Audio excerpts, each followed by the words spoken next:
Sabe aquela imagem clássica, quase cinematográfica, de um mar se abrindo para deixar um povo inteiro passar? Pois é, essa cena está gravada no nosso imaginário coletivo. Mas e se eu te dissesse que o mar dessa história talvez não seja o Mar Vermelho que a gente conhece? Pois é, aqui no Havruta Chats a gente vai fundo nessa história para investigar uma pista escondida lá no texto original em hebraico que pode mudar completamente a nossa percepção desse evento tão icônico. Preparados? Então vamos nessa! Vamos combinar? A descrição é de arrepiar. Dá quase para sentir o vento forte, para visualizar aquelas muralhas de água suspensas como que por mágica, e sentir a areia seca debaixo dos pés, onde minutos antes era o fundo de um mar. Essa passagem do livro do Êxodo é, sem dúvida, o pilar de uma das maiores narrativas de libertação da humanidade. É o grande clímax da fuga do Egito, um momento de intervenção divina tão espetacular que virou um símbolo universal de esperança e redenção. É exatamente aqui que a nossa investigação começa a ficar interessante. Para quase todo mundo, o nome do evento é a Travessia do Mar Vermelho. Está nos livros, nos filmes, em todo lugar. Só que, quando a gente faz o caminho de volta, quando a gente vai beber direto da fonte no texto original hebraico, a história ganha uma nova camada. Será que uma pista fundamental sobre o que realmente aconteceu está escondida no nome original desse mar? A resposta curta é sim. Exatamente. Todo bom detetive sabe que para resolver um mistério é preciso voltar para o começo, para as evidências cruas. E a nossa primeira e talvez mais importante pista está no nome que a Torá, o texto hebraico, usa para esse local. Então, por um instante, vamos esquecer o nome Mar Vermelho. Vamos descobrir como essa história era contada na língua em que ela nasceu. E aqui está o pulo do gato. O termo em hebraico é Yam Suf. Vamos analisar. Yam significa mar, até aí tudo bem. Mas Suf se refere a juncos, caniços, aquela vegetação aquática que a gente vê em pântanos em beira de rio, em águas bem rasinhas. Então a tradição literal, pé da letra, de Yam Suf não é mar vermelho, é mar de juncos. E só isso já cria um contraste gigantesco com a imagem que a gente tem de um mar vasto, profundo e salgado. E essa informação é absolutamente crucial. Não é uma questão de opinião, é botânica, é biologia. Juncos e caniços são plantas de água doce ou, no máximo, de água salobra, com baixa salinidade. Elas precisam de solo lamacento, de águas rasas para fincar raiz. Elas simplesmente não sobrevivem num ambiente de alta salinidade na profundidade do Mar Vermelho que a gente vê nos mapas. Ou seja, o próprio nome Yam Suf já descreve um ecossistema completamente diferente. Pensa num pântano, num brejo, num lago raso. O cenário que o nome original pinta é outro. Ok, então fica a pergunta. Se o original fala em mar de juncos, de onde afinal surgiu o nome Mar Vermelho? Como é que uma tradução aparentemente tão diferente se tornou a mais famosa? Para entender isso, a gente precisa seguir a trilha desse nome ao longo da história, numa verdadeira viagem no tempo, passando por diferentes línguas e culturas. A resposta para esse mistério está num dos projetos de tradução mais ambiciosos da antiguidade.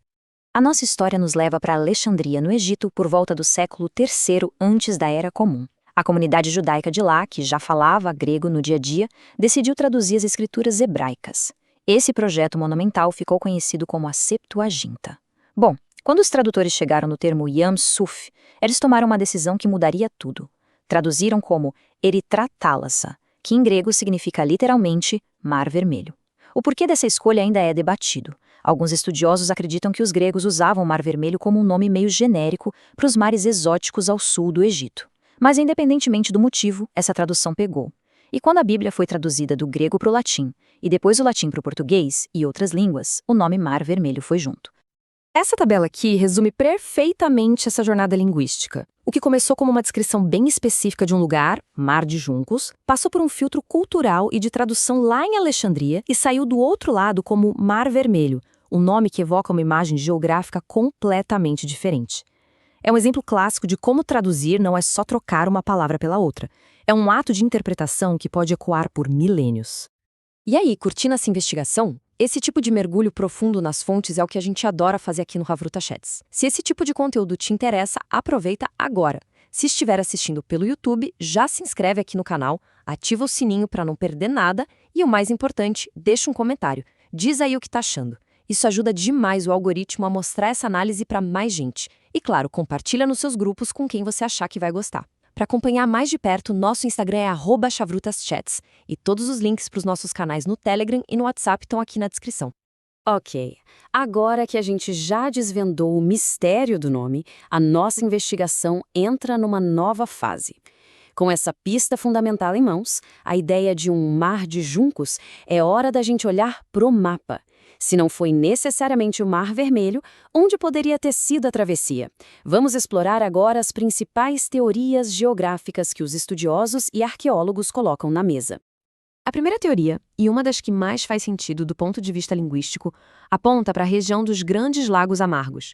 Hoje em dia, essa área faz parte do Canal de Suez, mas na antiguidade era uma cadeia de lagos de água salobra e pântanos, ou seja, um ambiente perfeito para o crescimento de juncos. Um lugar assim se encaixa como uma luva na descrição de Yam Suf. E ainda por cima, está numa rota de fuga super plausível para quem estava saindo do Egito. A segunda teoria nos leva de volta ao suspeito principal, o local mais tradicional, o Golfo de Suez, que é o braço oeste do Mar Vermelho. Mesmo sendo um mar profundo hoje, alguns pesquisadores argumentam que a sua pontinha norte, há milhares de anos, poderia ter sido bem mais rasa, quase uma extensão pantanosa, o que talvez permitisse a existência de juncos. Essa localização tem a seu favor a força da tradição que se consolidou a partir daquela tradução grega que a gente viu. E temos ainda uma terceira possibilidade que ganhou bastante força em pesquisas mais recentes. Essa teoria sugere que a travessia aconteceu bem mais a leste, no Golfo de Aqaba, o outro braço do Mar Vermelho. Essa ideia geralmente está ligada a outras pesquisas que propõem que o Monte Sinai, na verdade, não fica na Península do Sinai, mas sim onde hoje é a Arábia Saudita. Se for esse o caso, a rota de fuga faria mais sentido se a travessia tivesse ocorrido por ali. Certo, a gente tem a pista do nome, a história da tradução e 3 locais possíveis no mapa. A pergunta de $1 milhão é: como a gente junta tudo isso? O que a gente conclui? A verdade é que a resposta não é um simples foi aqui ou foi ali. Chegamos naquele ponto em que precisamos olhar para todas as evidências juntas e entender a complexidade da situação. Então, vamos resumir o quebra-cabeça. De um lado, temos a tradição, super forte, que por séculos identificou o local como o Mar Vermelho, seja o Golfo de Suez ou de Aqaba. Do outro, temos a linguística, a evidência do texto original, que aponta claramente para um mar de juncos, uma área pantanosa. A história nos mostra como essa mudança de nome aconteceu, por causa da tradução grega. E por fim, a geografia nos dá vários candidatos, mas sem um consenso final entre os especialistas. Não é um caso de certo e errado, mas sim de uma história complexa com múltiplas camadas. E é diante dessa falta de certeza, dessa ambiguidade, que surge uma reflexão talvez mais importante.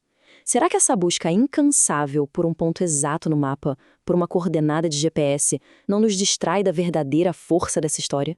Afinal, a narrativa do Êxodo nunca se propôs a ser um guia de viagem ou um manual de geografia. O poder dela, o que a fez atravessar milênios, vem de um lugar muito mais profundo. E essa é a reflexão que eu gostaria de deixar. No fim das contas, será que importa tanto se foi um mar profundo ou um pântano de juncos? O poder da história está na sua mensagem universal. A jornada da escravidão para a liberdade, do desespero para a esperança, da aniquilação para a redenção. Talvez o verdadeiro local da travessia não esteja em mapa nenhum, mas sim na memória e na inspiração que essa narrativa continua a nos dar até hoje. E essa investigação despertou a sua curiosidade? Queremos saber o que você pensa. Deixe sua reflexão aqui nos comentários, vamos continuar essa conversa. E claro, se ainda não fez, inscreva-se no canal e siga @chavrutachats no Instagram. Muito obrigado por acompanhar mais essa análise aqui do Havruta Chats.